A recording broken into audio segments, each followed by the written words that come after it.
ஒன்றே திருநெறியாகிய சித்த சித்தின்றி குரு நெறியாலே குருபதம் சேர்ந்து அருவனியமாதி கைவிட்டு காடும் புதிய சமாதியா.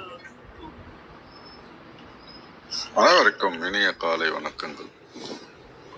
ஓம் திருமூலர் திருவடிகள் போற்றி போற்றி.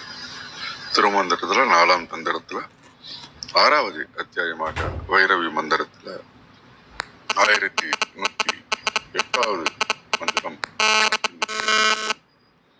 உபாயமும் அபயமும் தந்தால் அப்படின்னு இந்த தனக்கு நேர்ந்த அனுபவத்தை இங்க ஒரு குறிப்பிடுறதா உணர்கின்றேன். உபாயம் அளிக்கும் ஒருத்தி என் உள்ளத்து, அபாயம் அறக்கெடுத்து அன்பு விளைவித்து, சுவாவை விளைக்கும் சுயகத்துள்ளே அவாவை அடக்கி வைத்து அஞ்சல் என்றாளே. ஒரு சாதாரண மனிதனுக்கு சஞ்சலம் அடைந்து தன்னுடைய எதிர்பார்ப்புகளை எல்லாம் வழிகாட்டி பயப்படாத அப்படின்னு வாழ்க்கையில ஏதோ ஒரு இடத்துல யாராவது ஒருத்தர் தேவைப்படுறாங்க. அந்த ஒரு சூழ்நிலைகளை சக்தியானவள் தனக்கு தந்தாள் அப்படின்றத ஆத்தன்டேஷன் கொடுக்கிறார். இறைவனை அடையும் நல்ல உபாயத்தை எனக்கு அளித்தாள் தேவி அப்படின்றார். அப்போ உபாயம்னா இந்த இடத்துல வழிமுறைகள், இறைவனை அடையக்கூடிய வழிமுறைகளை எனக்கு அளித்தாள். அவளே என் உள்ளத்தில் காம குரோதங்கள் முதலிய கொடிய பகைவரால் ஏற்படும் அபாயங்களையும் போக்கினாள். இப்ப ஒரு சாதாரண மனிதனுக்கு இருக்கக்கூடிய சிந்தனைகள், எண்ணங்கள் தனக்கு அவருக்கும் இருந்திருக்கின்றதை ஒத்துக்கிறார். இப்ப காம குரோத எண்ணங்களை போக்கினாள். என்னுள் இறைவனிடம் நீங்காத அன்பை விளைவித்தாள். இதுதாங்க அவன் அருள் அப்படின்றது. அப்ப அவர்கிட்ட இறைவனிடம் நீங்காத அன்பு செலுத்து அப்படின்றத ஒரு ட்ரிகர் கொடுத்திருக்கிறார். அவர் நாதை போன்ற தறிக்கட்டு அலைகின்ற உள்ளத்தில் எரிகின்ற ஆசைகளை அடக்கி வைத்தார். அப்ப வள்ளலார் சொல்ற மாதிரி இவரும் தன்னுடைய நாய் போல நிறைய எண்ணங்கள், ஆசைகள் அடுக்கடுக்கா வந்துகிட்டே இருக்கும். வலையெல்லாம் அடக்கி வைத்தால் அப்படின்றாங்க. அஞ்சேல் என்று எனக்கு அபயமும் தந்தால், பயப்படாத அப்படின்னு அவருக்கு அடக்கலமும் கொடுத்ததாக சொல்லி ஒரு சாதாரண மனிதனுக்கு ஒரு மோட்டிவேஷனல் பாடலாகவும் ஆன்மீகத்தில் ஒரு இருப்பு கொள்ளக்கூடிய பாடலாகவும் அந்த 1108வது மந்திரம் அமைந்துள்ளது என்று நான் உணர்கின்றேன். மிக்க நன்றி. பாருங்கள் ரத்னகுமார் ஐயா, வணக்கம். நன்றிங்க. திருச்சிற்றம்பலம். திருமூலர் திருவடிகள் போற்றி போற்றி. திருமூலர் திருமந்திரத்தில் 4ஆம் தந்திரத்தில் 6வது அத்தியாயம் வைரவி மந்திரம் பாடல் 1108 பார்க்க இருக்கின்றோம். பாடல் இருக்கின்றது. உபாயம் அளிக்கும் ஒருத்தியின் உள்ளத்து, அபாயம் அறக்கெடுத்து அன்பு விளைத்து, சுவாவை விளக்கும் சுழியகத்துள்ளே அவாவை அடக்கி வைத்து அஞ்சல் என்றாளே. உபாயம் அளிக்கும் ஒருத்தி என் உள்ளத்து, அபாயம் அறக்கெடுத்து அன்பு விளைத்து, சுவாவை விளக்கும் சுழியகத்துள்ளே அவாவை அடக்கி வைத்து அஞ்சல் என்றாளே. இதன் விளக்கமாக, விழிப்பு நிலையிலே பேரின்பத்தில் லயித்து இருக்கும் வழிமுறையை அருளிய இறைவி எமது உள்ளத்திற்குள் இருக்கும் பயம், பற்று ஆகிய அனைத்தையும் சுத்தமாக நீக்கி அருளி உலகப்பற்றுக்களில் சிக்கிக்கொண்டு எப்போதும் அலைந்து கொண்டே இருக்கும் எமது மனத்திற்குள் இருக்கும் ஆசையை அடக்கி வைத்து எதற்கும் பயப்பட வேண்டாம், நான் இருக்கின்றேன் என்று எமக்கு அபயம் அருளினாள் அப்படின்னு சரவணனையா கலந்து கொடுத்திருக்கிற விளக்கம். அதே போல இந்த சிவன் சக்தி இந்த பாடலுக்கு உண்டான இதை தேடும்போது இன்னொரு தளத்துல இருந்து திருமந்திர பாடல்கள், மற்ற பாடல்கள்லாம் என்ன சொல்லி இருக்குது, இப்ப நம்ம பார்த்துட்டு இருக்கிற பாடல்கள் என்ன சொல்லி இருக்கு அப்படின்னு ஒரு தளத்துல கொடுத்திருக்கிறேன். சான்றோர் வேற யாரும் வருவரே வாசிப்பு. இறைவன் இதுக்கு தலைப்பு வந்து இன்னொருட்சத்தை அப்படின்னு கொடுத்திருக்கிறார். இறைவன் பேரறிவும் பேராற்றலும் பேரருளும் பெரும் கருணையும் கொண்டவர். உயிர்களாகிய நாம் சிற்றறிவும் சிறு ஆற்றலும் உடையவர்கள். ஆயினும் இறைவன் நம்முள் உயிருக்குயிராய் நிற்கின்றான். அவன் உள்ளத்து ஒருவன், உள்ளற்ற சோதி, உள்ளத்தை விட்டு ஒரு அடி நீங்காதவன். உள்நின்ற யோனிகளுக்கெல்லாம் ஒருவனை, உலகிலும் உயிரிலும் நீரினில் பால் போல் நின்று கொண்டு அவற்றின் இயக்கத்திற்கு காரணமாக இருக்கின்றான். இறைவன் அன்பிற்கு இருப்பிடம். அவனுடைய சக்தி அருட்சக்தியாகும். திருமந்திரத்தில் பல இடங்களில் இந்த அருட்சக்தியின் அருமையும் பெருமையும் அழகாக விளக்கப்பட்டிருக்கின்றன. இந்த விளக்கத்தை ஓரளவு நாமும் பெற்று பயனடைவோம். ஒன்றவன் தானே இரண்டவன் இன்னருள் என்கின்ற இறைவாக்குடன் திருமூலர் திருமந்திரத்தில் பாயிர பகுதியை தொடங்கினார். முதற் பொருளாகிய கடவுள் ஒன்றே, ஒன்றாகத்தான் நிற்க முடியும். எல்லா உயிர்க்கும் இறைவனே ஆயின் கல்லாதார் நெஞ்சத்துக்கான ஒண்ணாதே, நெஞ்சத்துக்கான ஒண்ணாதே என்பார் திருமூலர். முழு முதற் பொருளாகிய கடவுள் பொருளால் ஒன்றே ஆயினும் சிவம் சக்தி என தன்மையால் இரண்டாய் நிற்கும். எல்லாவற்றிற்கும் மேலான நிலையில் நிற்கும் பொழுது சிவம் பராபரம் என வழங்கப்படும். சிவம் பராபரமாய் நிற்கும் பொழுது அதன் சக்தி பராபரை எனப்படும். பராபரமாய் நிற்பதே சிவத்தின் சொரூப நிலையாகும், அதாவது அதனுடைய இயற்கை தன்மையாகும். அதேபோல் பராபரையாய் நிற்பதே சக்தியின் இயற்கை தன்மையாகும். இயற்கை நிலையில் உள்ள பராபரம் சிவம் உயிர்களை உய்விக்க வேண்டும் என்கின்ற விருப்பத்தால் உலகத்தை உண்டாக்க நினைக்கும். அதுவே உலக தோற்றத்திற்கு தொடக்க நிலையாகும். அப்பொழுது சிவம் ஆதிசிவன் என்றும் அதன் சக்தி ஆதிசக்தி என்றும் சொல்லப்படும். ஆதிசக்தி என்றும் திரோதன சக்தியையும் அருட்சக்தியையும் கொண்டுள்ளது. ஆதிசக்தி என்றும் திரோதான சக்தியையும் அருட்சக்தியையும் கொண்டுள்ளது. பரம்பொருள் ஆதிசிவனாய் நின்று உலகத்தை செயற்படுத்த வேண்டும் என்று எண்ணும் பொழுது தனது ஆற்றலாகிய ஆதிசக்தியாலே இந்த எண்ணத்தை நிறைவேற்றிக் கொள்கின்றது. இயற்கை நிலையில் ஆதிசக்தி ஞானமாய் நிற்கும். பின்னர் உலகத்தை செயல்படுத்த விரும்பும் நிலையில் இச்சா சக்தியாகவும், அந்த தொழில்முறையை அறிந்த நிலையில் ஞான சக்தியாகவும், அறிந்தவற்றை செயற்படுத்த நிலையில் கிரியா சக்தியாகவும் நிற்கும். அப்போதே ஆதிசிவன் ஆதிசக்தியின் வழியாக எழுத்தோசையை தோற்றுவிக்க விரும்புவான். அந்த நிலையில் அவன் நாதம் எனவும் பெயர் பெறுவான். ஆதியோடந்தம் இல்லாத பரபரம் போதமாக புணரும் பராபரை சோதி அதனில் பரந்தோன்றும் தோன்றுமா தோன்றுமா தீதில் பறை அதன் வாழ்த்திகள் நாதமே. இது 368வது திருமந்திரம். இந்த மந்திரம் நாத நிலை வரை படைப்பினை விளக்குகின்றது. உலகத்தை செயற்படுத்த சக்தி நின்றாலும் சிவத்தை விட்டு தனித்து நிற்பதில்லை. மணியில் ஒளி போல சிவத்தோடு ஒன்று நிற்கும். கல்லொளி போல கலந்து உள்ளிருந்திடும் என்பார் திருமூலர்.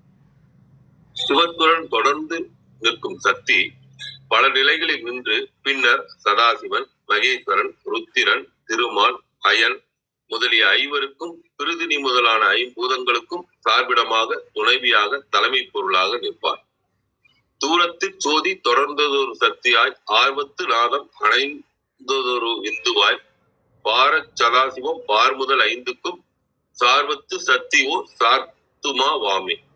இறைவனுடைய பேரொருளை படைப்பு தொழிலாக சக்தியின் மூலமாக பரிணமிக்கிறது. இதை திருமூலர் விளையாடல் என்பார். ஆனால் இது ஒரு பொழுதுபோக்கான விளையாட்டன்று.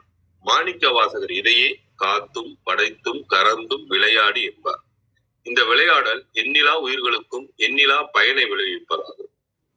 உயிர்களின் பக்குவ நிலைக்கு ஏற்ப அவற்றிற்கு வேறு வேறு வினைகளையும் தரும். பருவ காலங்களுக்கு ஏற்ப விளையும் பயன்களும் மாறுபட்டிருக்கும். அதுபோல அருட்சக்தியின் இயக்கம் ஒவ்வொரு உயிருக்கும் அதனுடைய பக்குவத்திற்கு ஏற்ப வேறுபட்ட பலன்களை தரும். இதை விளக்கும் திருமந்திரம் இதோ.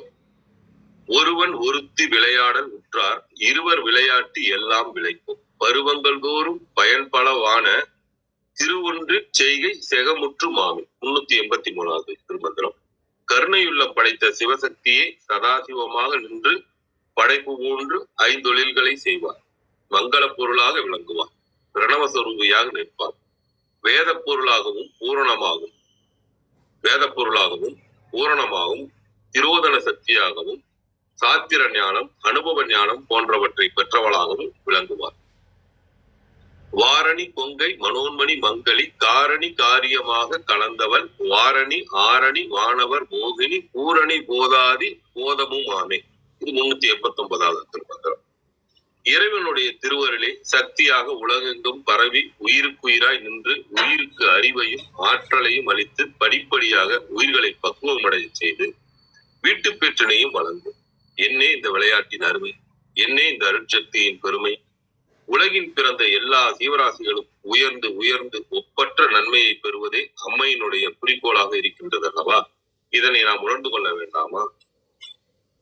ஐயா, ஆட்கொண்டருளும் விளையாட்டில் உய்வார்கள் உய்யும் வகையெல்லாம் உயிர்ந்தொழிந்தோ என்று மணிவாசகர் பெருமான் மனம் உருகி கூறவில்லையா?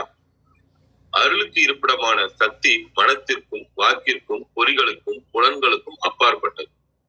குறியும் குணமும் இல்லாதவளாயினும் விரும்பி வேண்டி நின்றோர் மனத்தில் நிரப்பி தனது அருள்மலையை பொழிவதற்காக காத்து கொண்டிருக்கிறார். அருளாளர்கள் கண்களுக்கு சோதியாக தோன்றியிருக்கிறார். அன்பர்களின் உள்ளங்களில் பல வடிவங்களுடன் காட்சி அளிக்கின்றார். இறைவனுடைய திருவுருவத்தை தம்முள் உணர்ந்து கொண்ட பல பக்தர்களை நாம் பார்க்கின்றோம். பல நூற்றாண்டுகளுக்கு முன்பு வாழ்ந்த காரைக்கால் அம்மையார் ஒரு சிறந்த இறை உணர்வாளர். தம்முள் இறைவனை கண்டவர். அவ்வாறு காண்பதற்கு முன்பு பல நிலைகளை கடக்கவும் நேரிட்டது. இறைவனை கண்ட பின்னர் தான் முதலில் காணாத வடிவத்தை பின்னர் கண்டது பற்றி எவ்வாறு பிறரிடம் உரைப்பது என்று நினைத்து திகைத்து நிற்கின்றார். எம்பெருமானே, உன்னுடைய இறைவன் எந்த உருவத்தை உடையவன் என்று பிறர் கேட்டால் நான் என்ன பதில் சொல்வது? எந்த உருவத்தை சொல்வது? உன் உருவம் எது என்று அம்மையார் தனக்குத்தானே கேட்டுக் கொள்கின்றார். அன்றும் திருவுருவம் காணாதே ஆட்பட்டேன், இன்றும் திருவுருவம் காண்கிறேன் என்றும்தான் என் உருவோர் நும்பிரான் என்பார்கட்கு ஏது உரைப்பேன், எவ்வுருவோ நின் உருவம் ஏது என்கிறார். அபிராமிப்பட்டர் ஒருபடி மேலாகவே செல்கின்றார். உலகம் 14ஐயும் திருவருளால் ஈன்றவள் பராசக்தி. அவற்றை பாதுகாத்து வருவதும் அவளே. பின்னர் அவற்றை தம்முள் அடக்கி வைத்துக் கொள்வதும் அம்மையே. சிவனுக்கு முன்பு தோன்றிய தத்துவமாய் நிற்பவளும் அவளே. திருமாலுக்கு தங்கை, பெரிய தவத்திற்கு இருப்பிடமாகவும் உள்ளவள். உன்னை விட்டு வேறு எந்த தெய்வத்தை வழிபடுவது என்று கேட்கின்றார். பூத்தவளே, புவனம் 14ஐயும் பூத்த வண்ணம் காத்தவளே, பின் கறந்தவளே, கரை கண்டனுக்கு மூத்தவளே, என்றும் மூவா முகுந்தற்கு இளையவளே, மாத்தவளே, உன்னையன்றி மற்றொரு தெய்வம் வந்திப்பதே என்கிறார். ஒப்பற்ற ஞானியாகிய திருமூலர் அம்மையை பல கோணங்களில் காண்கின்றார். பல வடிவங்களில் தரிசிக்கின்றார். அம்மையினுடைய பல நாமங்களை பற்றி சிந்திக்கின்றார். அம்மைக்குரிய மந்திரங்களை உச்சரித்து அவளை சக்கரமாக வழிபடுகின்ற நிலையை நமக்கு உணர்த்தி அம்மையின் திருவருளை நாம் எல்லோரும் பெற வைக்கின்றார். முதலில் அம்மையின் ஆற்றலை பற்றி சிந்திக்கின்றார். அம்மையே ஐம்பூதங்களும் தாங்கி விண்ணாக நிற்பவள். அவளே சுடுகின்ற தீயாகவும் சூரியனாகவும் சந்திரனாகவும் இருப்பவள். அவளே கருணை மலை பொழிகின்ற பெண்ணுருவாகவும் நிற்கின்றார். வடவரை என்கின்ற வடபாகத்து திருமலையாகவும் குளிர்ந்த கடலிடையே வடவாக்கினி என்கின்ற தீயாகவும் உள்ளார். தானே இருநிலம் தாங்கி விண்ணாய் நிற்கும், தானே சுடுமங்கி ஞாயிற் திங்களும், தானே மலைபொழி தையலுமாய் நிற்கும், தானே வடவரை தன் கடற்கண்ணே. இது 1165வது திருமந்திரம். இனி வரும் காலங்களில் நாம் இந்த பாடலாம். 10 திசைகளையும் முகமாக உடையவர் பராசக்தி. நம்மை என்றென்றும் உய்விக்க காத்து கொண்டிருப்பார். வேதங்களையும் ஆகமங்களையும் வேதங்களின் 6 அங்கங்களையும் நமது நன்மைக்காக அருளி செய்தவள் அல்லவா? பரம்பொருளுடன் ஒன்று நிற்பார். எல்லாவற்றிற்கும் ஆதாரமாக விளங்குகின்றான். ஆதியும் அந்தமும் இல்லாத பராவரை. இதை நாம் அறிந்து கொள்ள வேண்டாமா? 10 முகமுடையால் நம் பராசக்தி வைத்தனல் ஆரங்க நாளுடன் வேதம் ஒத்தனல் ஆதாரம் ஒன்றுடன் ஓங்கியே நித்தமாய் நின்றால் எம் நேரிலை கூறே. சிவபெருமான் முப்புறங்களை வென்றவன் என்று புராணங்கள் கூறும். திருமூலர் வேறொரு இதில் இந்த முப்புறங்கள் என்பது உண்மையில் மும்மல காரியங்களை எடுத்துக்காட்டும் என்று கூறுகின்றார். ஆணவம், கண்மம், மாயை என்பது மும்மலங்களாகும். இந்த 3க்கும் 3 விதமான தன்மைகள் உண்டு. இவற்றை ஒடுக்க சிவபெருமான் இருக்கின்றான் என்றால் இவற்றை இயக்க ஒருவர் வேண்டாமா? இவற்றை இயக்குபவர் அம்மையே ஆவார் என்கின்றார் திருமூலர். அவ்வம்மையே ஆன்மாவிற்கு கல்வி, வாழ்வு, பேறு ஆகிய 3னையும் அருளி செய்பவர். முக்தி பெற்றதை அருளுபவரும் அம்மையே அவள் என்பார். இந்த 3ஐயும் நமக்கு கொடுத்தருளி நமது உயிர்வினை போகங்களை அனுபவிக்க எல்லா தத்துவங்களையும் கொடுத்து நிலைக்களமாகவும் ஒப்பற்ற ஒளியாகவும் அம்மை பராசக்தி விளங்குவார். நமது புலன் உணர்விற்கு எட்டாதவளாயினும் தமது திருவடி உணர்வையும் அருளையும் நமக்கு எப்பொழுதும் தந்து கொண்டிருக்கின்றார். திருவடி உணர்வு கைவந்த உண்மை நெறி கண்டவர் திருமூலர். முழு முதற் கடவுளாகிய சிவனும் ஒன்றே என்றும் இரண்டல்ல என்றும் கூறுகின்றார்.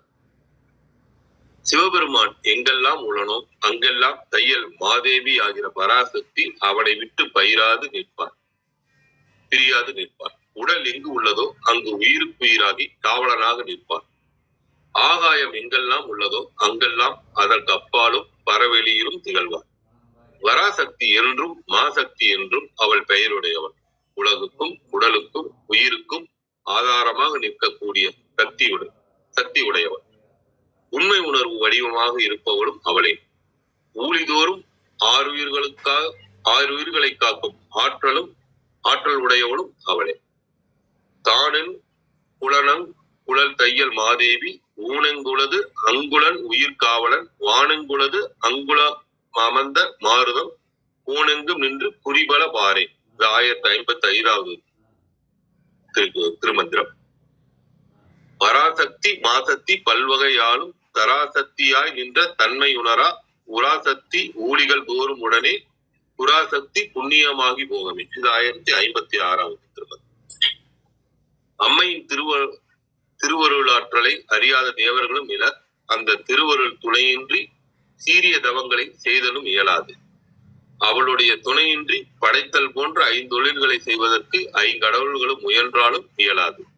அவளுடைய அருள் துணை இல்லாமல் திருவடிப்பேற்றினை நமக்கு கிடைக்க செய்யும் திருநெறியும் ஒன்றுமில்லை. அவளை அறியா அமரரும் இல்லை. அவளன்றி செய்யும் அருந்தவம் இல்லை. அவளன்றி ஐவரால் ஆவதொன்றில்லை. அவளன்றி ஊர்புகு மாற்றியேனே. திருமந்திரம் 1053. அன்னையை பற்றி இவ்வளவு பேசுகின்றேனே, அவளுடைய உருவம் வடிவம் என்ன என்று கேட்டால் பதில் சொல்வீரா என்று திருமூலரை அவருடைய சீடர்கள் கேட்கின்றார்கள். இங்கே காரைக்கால் அம்மையாருடைய மனதில் தோன்றிய எண்ணம் ஒன்று நினைவுக்கு வருகிறது. அம்மையார் கொள்கின்றார், நூல்களை கற்று அதனால் உங்களுக்கு அறிவு கிடைக்கின்றது. அதையே பெரிதாக எண்ணி வீண் பேச்சு பேசி திரிகின்றீர்கள். அவனை எந்த கோலத்தில் எந்த வடிவாக நினைத்து எத்தகைய தவம் செய்தாலும் அவன் அந்த கோலத்தில் அந்த வடிவுடையவனாக வந்து அருள் புரிவான் என்று அருளுகின்றார் அம்மையார். நூலறிவு பேசி நுழைவு இல்லாதார் திரிக நீலமணி மிடற்றான் நீர்மையே மேலுவோந்து எக்கோலத்து எவ்வுருவாய் எத்தவங்கள் செய்வார்க்கும் அக்கோலத்து அவ்வுருவே ஆம். இது அற்புத திருவந்தாதியினர் சொல்லியிருக்கிறார். திருமூலர் பெருமான் இது பற்றி அன்னையை அனுபவமாக உணர்ந்த பெரியோர்கள் கூற கேட்டேன் என்கின்ற வகையில் தனது உணர்வினை நமக்கு தெரிவிக்கின்றார். அன்னை அனந்தமயமாக இருப்பவள் என்று கூறுவார். அருவமாயும் உருவமாயும் விளங்குபவள், அறிவு உருவில் நிற்பவள் என்பார். ஞானம் கிரியை இச்சை என்னும் வகையில் நிற்பர் என்பார். அறிவு உருவாகிய சிவபெருமானும் அன்னையிடம் எழுந்தருளி இருப்பவர் என்பார். அறிவார் பராசக்தி ஆனந்தம் என்பர். அறிவார் அறிவு உருவாமவள் என்பர். அறிவார் கருமம வலிச்சை என்பர். அறிவார் பரணும அவளிடத்தானே. அது 1054வது பாடல். திருமூலர் பெருமான் மேலும் தம் அனுபவங்களை பற்றி சிந்திக்கின்றார். பாமர மக்களுக்கு இறைவியை அன்புடன் வழிபாடு செய்ய விரும்பி நிற்போர்க்கு இப்படி சொல்லிவிட்டால் போதுமா என்கின்ற கவலை அவருடைய மனதிலே தோன்றுகிறது. அன்னையின் உருவம் நம்முடைய உணர்விலே ஊன்றி நிற்க வேண்டும் அல்லவா? அதை எடுத்துரைக்க வேண்டும் என்கின்ற ஆவல் தோன்றுகிறது. அன்னையின் எழில் நிறைந்த திருவுருவத்தை தியான உருவத்தை விளக்கத் தொடங்குகின்றார். அன்னை திரிபுரையாக விளங்குகின்றார். நெருப்பு, சூரியன், சந்திரன் என்ற 3 மண்டலங்களாக நிற்கின்றார். அவள் ஒரு பேரழகு வாய்ந்தவர். ஆகாய வடிவாக திகழ்கின்றார். உயிர்களை காக்கும் செவ்வொளியாக விளங்குகின்றார். நாரணி பல வகையாகிய நிறத்தை உடையவர். இருள் போல கருநிறுத்தவர். அவ்வம்மையே உலகினையும் உயிரினையும் காத்து அருள் புரிவார். திரிபுரா தேவியே பல சக்திகளாக அமைந்து விளங்குகின்றார். திரிபுரை சுந்தரி அந்தரி சுந்தர பரிபுரை நாரணி ஆம் பல வண்ணத்தி இருள்புரை ஈசி மனோன்மணி என்ன வருபலவாய் நிற்கும் மாமது தானே. 1046வது திருமந்திரம். அன்னை நீருண்ட கரிய மேகம் போன்ற நிறமுடையவள். அவளுடைய திருவடிகளை அழகிய சிலம்படிகள் அலங்கரிக்கின்றன. செம்மை நிறமுடைய பட்டாடை அணிந்துள்ளார். மார்பில் கச்சை, தன்னுடைய 4 திருக்கரங்களிலும் முறையே கரும்பு வில்லும் அங்குச பாசமும் மலரம்பும் வைத்துள்ளார். அழகிய கிரீடம் பொருத்தியவர். சிறந்த மணிகள் பதிக்கப்பட்டுள்ள குண்டலங்கள் அன்னையின் காதுகளை அலங்கரிக்கின்றன. தாளணி, நூபுர, செம்பட்டு, தானுடை, வாரணி, கொங்கை, மலர்கண்டல், வாலிவில் ஏரணி, அங்குச பாசம், எழில்முடி, காரணி, மாமணி, குண்டல, காதிக்கை 1049 திருப்பதிகத்துல சொல்றார். பனிமலர் பூங்கனையும் கருப்பஞ்சலையும் மென்பாசாங்குசமும் கையில் அணையும் திரிபுர சுந்தரி ஆவது அறிந்தனமே என்று அபிராமி பட்டர் பாடுகின்றார். அன்னையின் உருவம் மேலும் மேலும் தெளிவடைகின்றது. காதுகளில் குண்டலங்கள், கொள்ளும் தகுதி வாய்ந்த வில்லை போன்ற உருவம், செந்நிற திருமேனி, ருத்ராட்ச மாலையை பூண்டவள், ஒளி வீசுகின்ற திருமுடியிலே பிறையணிந்தவள், தண்டிகை என்னும் பெயர் பெற்றவள், 4 திசைகளையும் தாங்கி நிற்கின்றாள். உலகம் உய்ய உயிருடன் கலந்து நிற்கின்றாள். அத்தகைய நிலையிலே திரிபுரை என்கின்ற பெயரை பெற்றவர். கால எல்லையை கடந்து பழமை பெற்றவர். குறையாத அழகுடையவர். அழகுமிக்க நீண்ட கூந்தலை உடையவர். நன்கு விளங்குகின்ற சிவமணி மாலையை பூண்டவர். 4 திசைகளிலும் உயிர்களை தன்பால் இருக்கும் சக்தியுடையவர். வெண்தாமரை மலர் மேல் வீற்றிருக்கும் தூய நிலையை உடையவர். அவளே சுத்த வித்யா தேவியும் ஆவார். மேலும் தூய்மையான கச்சினையும் முத்துமாலையையும் அணிந்தவர். பேரின்ப தோற்றத்திலே விளங்குபவர். மாயையை பொருளாக கொண்டவர்களை ஆட்டி வைக்கின்ற பேராற்றலை உடையவர். சக்தி என்றும் மாவரை என்றும் அழைக்கப்படுபவர். வழிபடும் அன்பர் உள்ளத்து உரையும் அழகினர். இத்தகைய கோலங்களோடு கூடிய அன்னை மெய்யுணர்வுடையவர் ஆவாள். தானேயாக படைத்துக் கொண்ட வடிவுடைய ஞான சுரூபியும் ஆவார். குண்டலக்காதி, கொலைவிற்புருவத்தல், கொண்ட வரத்த, நிறமன் கோலத்தல், கண்டிகையார, கதிர்முடி மாமதி, சண்டிகை நாட்டிசை தாங்கி நின்றாளே. இது 1050 திருமந்திரம். நின்ற திரிபுரை, நீளும் புராதனி, குன்றலில் மோகினி, மாதிரு குஞ்சிகை, நன்றரி கண்டிகை, நாற்கார் கரீடனி, குன்றிய நற்சுத்த தாமரை சுத்தையே. இது 1051 திருமந்திரத்திலே சொல்லியிருக்காங்க. மேற்கண்ட விளக்கங்கள். வேதங்கள், ஆகமங்கள் போன்ற நூல்களை கையில் வைத்திருப்பார். திருமூலர் பெருமான் கூறுகின்றார், எங்களுடைய தலைவியாகிய திரிபுரை மனோன்மணி 3 திருக்கண்கள் உடையவர். அந்த நிலையில் அவளுடைய நிறம் பளிங்கு போல வெண்மையாக இருக்கும். வெண்தாமரையாகிய இருக்கையில் விரும்பி நிற்பவர். திருமுறைகளை பாடம் திருவாயினை உடையவள். நாதமயமாய் விளங்குபவள். பேரொருள் வாய்ந்தவள். இந்த அழகிய பெருமாட்டியின் திருவடிகளை உங்கள் தலையின் கண் கூடுவீர்களாக, வாயில் அவளை புகழ்ந்து துதிப்பீர்களாக என்று திருமூலர் நம்மை எல்லாம் வேண்டுகின்றார். எப்படி? ஏடங்கை நங்கை இறையங்கள் முக்கண்ணி, வேடம் படிகம் விரும்பு வெண் தாமரை, பாடும் திருமுறை பார்ப்பதி பாதங்கள், சூடுமின் சென்னிவாய் தோத்திரம் சொல்லுமே. 1067 திருமந்திரம். இதே கருத்துடன் அபிராமியின் எழிலை முற்றும் உணர்ந்த பட்டர் அவளுடைய திருவுருவத்தை இன்னொருமாறு மனதில் நிறுத்தி துதிக்கின்றார். தாமம் கடம்பு படை பஞ்சபானம் தனுக்கரும்பு, யாமம் வைரவர் ஏத்தும் பொழுது எமக்கென்று வைத்த சேமம் திருவடி, செங்கைகள் 4 ஒளி செம்மை அம்மை நாமம் திரிபுரை, ஒன்றோடு 2 நயனங்களே. திரிபுரங்களின் தலைவி என்கின்ற நிலையில் அன்னையை திரிபுரை என்று திருமூலர் அழைக்கின்றார். திரிபுரங்கள் என்றால் மும்மலங்கள் என்கின்ற கருத்தையும் சொல்கின்றார். அப்படி என்றால் உயிர்களுக்கு மும்மலங்களையும் கொடுத்தும் பிறகு உயிர்களுக்கு ஞானத்தை அருளி மும்மலங்களையும் நீக்குவதும் அன்னையே என்கின்ற வேறொரு கருத்தையும் தருகின்றார்.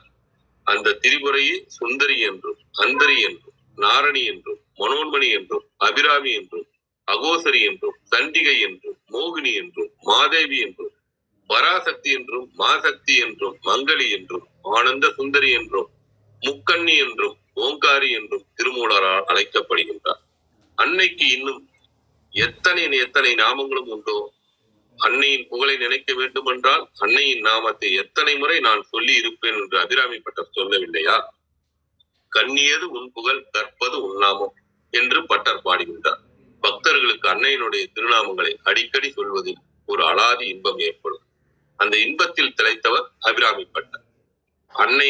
அன்னையை நாயகி, நான்முகி, நாராயணி, பஞ்சநாயகி, சங்கரி, சாம்பவி, சாலை, வராகி, மாதங்கி என்றெல்லாம் அழைத்து இன்புறுகின்றார். உயிர்களது துன்பத்தை நீக்குவதற்காக அமைந்து சக்தியின் வடிவங்களில் வராகி, வைரவி என்று இரு வடிவங்கள் முதன்மையாக சொல்லப்படுவார்கள். சிவகுமாரர்களும் வீரபத்திரர், வைரவர் என்னும் திருமூர்த்தங்கள் உண்டு. குற்றம் செய்வோரை தண்டித்து சிவன்பால் அன்பு கொண்டோரை காத்து நிற்கும் வைரவமூர்த்தியினுடைய சக்தியே வைரவி ஆவார். வைரவிக்கு அழகிய கரங்கள் 4. அவைகளில் சூலம், கபாலம், நாகபாசம், அங்குசம் ஆகியவற்றை ஏந்தி நிற்பார். இவளே சிவனுடைய சிறந்த மேனியாக திகழ்வார். மாலாலும் அயனாலும் அறியப்படாத சிவன் என்று புராணங்கள் கூறும் அந்த சிவனுடைய அருட்சக்தியாக வைரவி தோன்றுகின்றார். அவள் மெய்மையான இயல்புடையவள், வஞ்சிக்கொடி போன்ற வடிவினை உடையவள், நெறியின்றி தவறுகிறவர்களை தண்டிப்பார். தினங்கொண்ட மனத்தினர், பல கலைகளை பயின்றவள், மாணிக்க மணியத்த செந்நிறம் வாய்ந்த திருமேனி உடையவள், பல நிறத்தோடு பல மணிகளோடு கூடிய உடைகளையும் அணிந்தவள்.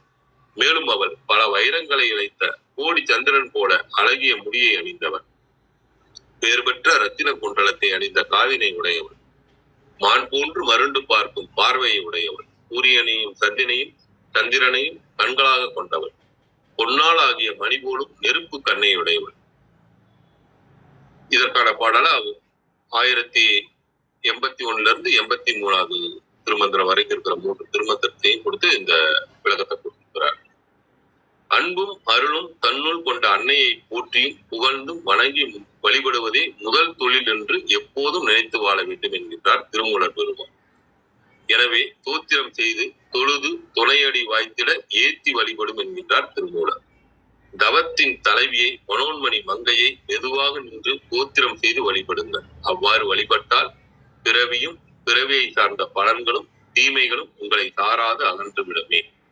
ஒரு 4 நாளைக்கு முன்னாடி இந்த பாடலை பார்த்தோம். 5 நாளைக்கு முன்னாடி தையல் நல்லாளை தவத்தின் தலைவியை வையலை நோக்கும் மனோன்மணி மங்கையை பையன் இன்றேத்தி பணிந்த பின் வெய்ய பவமினி மேவ இலாவே. அன்னையை எவ்வாறு பூசிக்க வேண்டும்? அவளுக்கு பிடித்த பொருட்கள் சந்தனம், குங்குமம், பனிநீர் முதலிய நறுமண பொருட்களாகும். மனம் மிக்க நறுமணர்கள் அவளுக்கு ஏற்றவை. நீண்ட தூரம் கேட்கக்கூடிய மணி, கடல், யானை, வலை, சங்கு ஆகிய 5 ஒலிகளை அவள் மிக விரும்புவாள். திருவைந்தெழுத்தாகிய தலை சிறந்த மந்திரம் அவளுக்கு உயிராகும். இவற்றை கொண்டு இரவியை தொழுதல் சாலச் சிறந்ததாகும். இவ்வாறு பொருள்களை கூட்டி அம்மையை வழிபடுவதே யோகம் என்று திருமூலர் கூறுகின்றார். பூசனை கந்தம் புனைமலர் மாகோடி யோசனை பஞ்சத்தொழி வந்துரை செய்யும் வாசமில்லாத மணி மந்திர யோகம் தேசம் திகழும் திரிபுரை காணி 1069 சொல்றார். எல்லாவற்றிற்கும் மேலாக ஆதி மந்திரமாகிய திருவைந்தெழுத்தை ஓதியே இறைவனுடைய அருளை பெறலாம். அவ்வாறு இடைவிடாது திருவந்தெழுத்தை ஓதி வருகின்ற அன்பர்களுடைய மனதில் உள்ளத்தின் மூச்சாகவும் மூச்சின் சக்தியாகவும் நின்று அன்னை வேண்டியவற்றை கொடுத்தருள்வார். அன்னையை வழிபடுவதற்கான மந்திரத்தை திருமூலர் பெருமான் இருதய மந்திரம் என்று பெயரிட்டு அதற்கான வழிபாட்டு முறையை 5ஆம் தந்திரத்தில் விளக்கி சொல்லிவிட்டார். இந்த மந்திரங்களை இறைவனுடைய அருளால் தோன்றுகின்ற குருவை ஏற்று அந்த குருவினரிடமிருந்து மந்திரத்தை கற்றுக்கொண்டு பின்னர் மந்திர வழிபாடு செய்து கொள்ள வேண்டும். 5 எழுத்தின் உண்மையை முற்றும் உணர்ந்தவர் திருமூலர். 5 எழுத்தை ஓதி இறைவியின் அருளை பெற்றவர். அவள் உயிர்கள் உய்வதற்கான எல்லா விதமான உபாயங்களையும் அளிக்கின்றார். எனது ஈரமில்லாத நெஞ்சத்தில் உள்ள பல இடர்களை போக்குகின்றார். அந்த நெஞ்சத்தில் அன்பை வித்திடுகிறார். நிலையிலா பொருள்கள் மீது நான் வைத்திருக்கும் பற்றினை அகற்றுகின்றார். எனக்கு தஞ்சம் அளிக்கின்றார். என்னுடைய அவாவினை அடக்குகின்றார். இனி எதற்கும் அஞ்ச வேண்டாம் என்று என்னுடைய அச்சத்தை நீக்கி அருளினார். அதுதான் நாம இன்னைக்கு பார்த்துட்டு இருக்கிற 1108வது பாடலுக்கான சொல்லி சொல்றார். உபாயம் அளிக்கும் ஒருத்தியின் உள்ளத்து அபாயம் அறக்கெடுத்து அன்பு விளைத்து சுவாவை விளக்கும் சுழியகத்துள்ளே அவாவை அடக்கி வைத்து அஞ்சல் என்றாளே. இன்றைய பாடலுக்கான வழக்கம் அது வருது. இன்னும் இருக்கு, நேரம் கருதி இதோட இன்றைய பாடல் வர்றதுனால இந்த இதோட முடிச்சுக்கிட்டு அத்தனர் ஐயா வழங்குறேன். ஐயா வாருங்கள் ஐயா.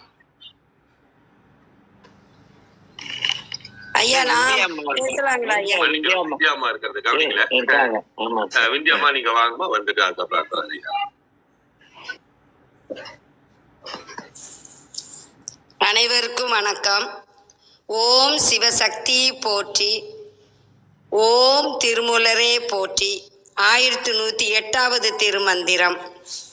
உபாயம் அளிக்கும் ஒருத்தி என் உள்ளத்து, அபாயம் அறக்கெடுத்து அன்பு விளைத்து, சுவாவை விளக்குங் சுழி ஆகத்துள்ளே, அவாவை அடக்கி வைத்து அஞ்சல் என்றாளே.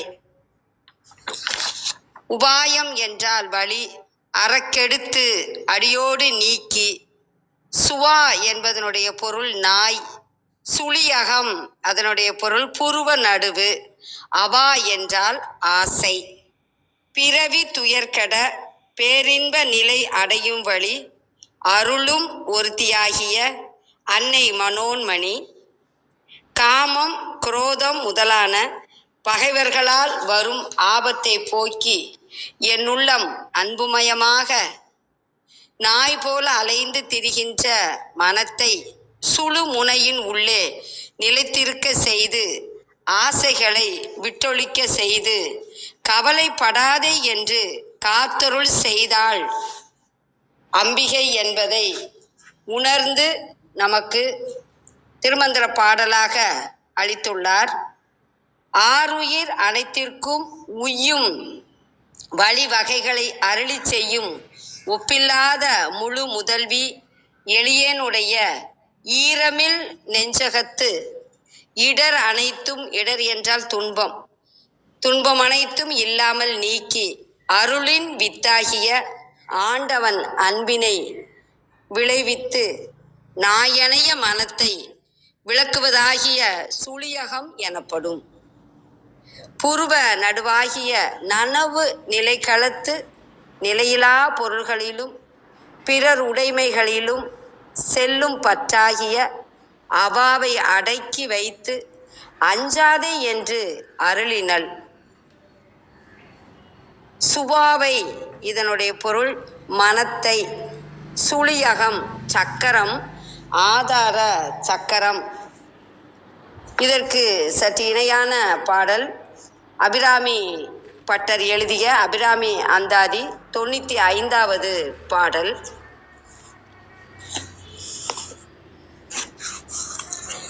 நன்றே வருகினும் தீதே விலகினும் நான் அறிவது ஒன்றேயும் இல்லை, உனக்கே பரம் எனக்கு உள்ளவெல்லாம் அன்றே உனதென்று அழித்து விட்டேன். அழியாத குணக்குன்றே அருட்கடலே இமவான் பெற்ற கோமளமே. அழியாத குணக்குன்றே இவ்வடியின் பொருள் என்றும் அழியாத குணக்குன்று என அபிராமியை அழைக்கிறார். ஆற்றல், ஈஸ்வர தன்மை, செல்வம், புகழ், ஞானம், வைராக்கியம் ஆகிய 6 வகை குணங்கள் நிறைந்தவள் அபிராமி தாய். அருட்கடலே இந்த சொல்லினுடைய பொருள் பேரருளால் கடலென திகழ்பவள் அம்பிகை.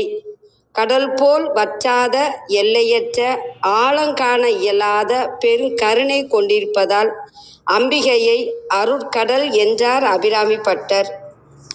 இமவான் பெற்ற கோமளமே, மலையரசனான இமவான் பெற்ற மென்மை தன்மை உடைய பெண்ணே என்று அழைத்து மகிழ்கிறார் அபிராமி பட்டர். எனக்கு உள்ளவெல்லாம் அன்றே உனதென்று அழித்து விட்டேன். இவ்வடிகளின் பொருள் எனக்கென உடைமையாக இருக்கும் உடல், பொருள், ஆவி என்ற 3ஐயும் உன்னை சரண் புகுந்த அன்றே, அல்லது நீ உனது வாசக்கமலம் தலைமேல் வைத்த அன்றே உன்னுடையதென்று சமர்ப்பித்து விட்டேன். நன்றே வருகினும் தீதே விலகினும் நான் அறிவது ஒன்றேயும் இல்லை, உனக்கே பரம் என்று சரணாகதியை அடைகிறார் அபிராமி பட்டர். இவ்வடியின் பொருளை காண்போம்.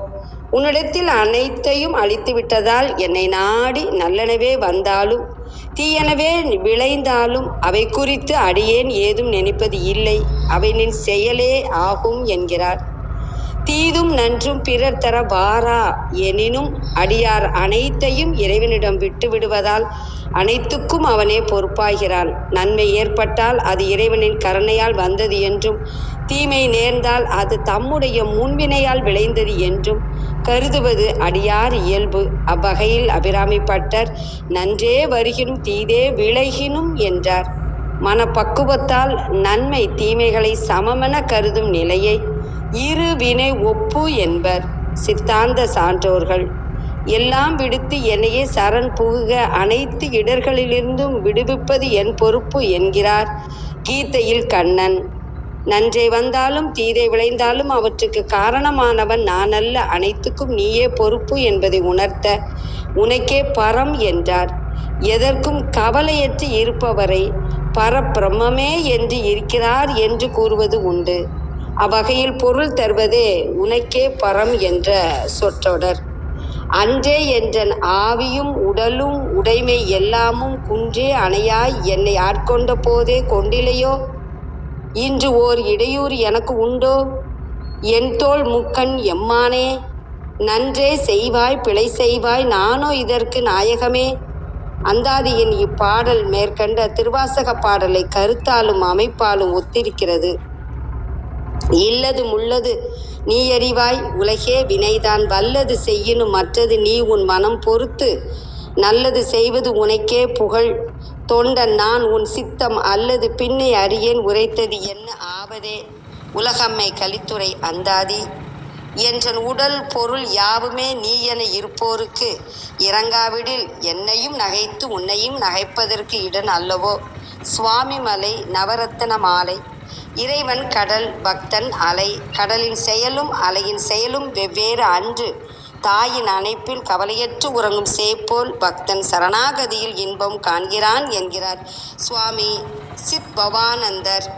நாமும் உமையம்மையின் அருளால் நன்மை தீமை கடந்து நல்வாழ்வு வாழ்வோம்.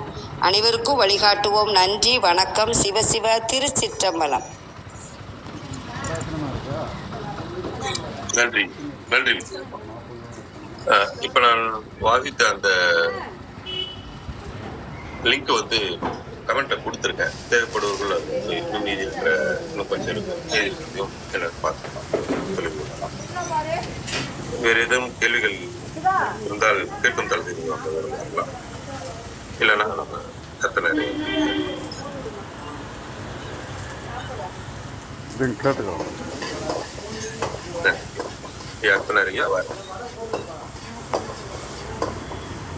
நாம் எப்போதும் போதி நிறைவு செய்வோம். அது மாதிரி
ஓதக்கூடிய பாடல் அபிராமி அந்தாதியோட 37வது பாடல்.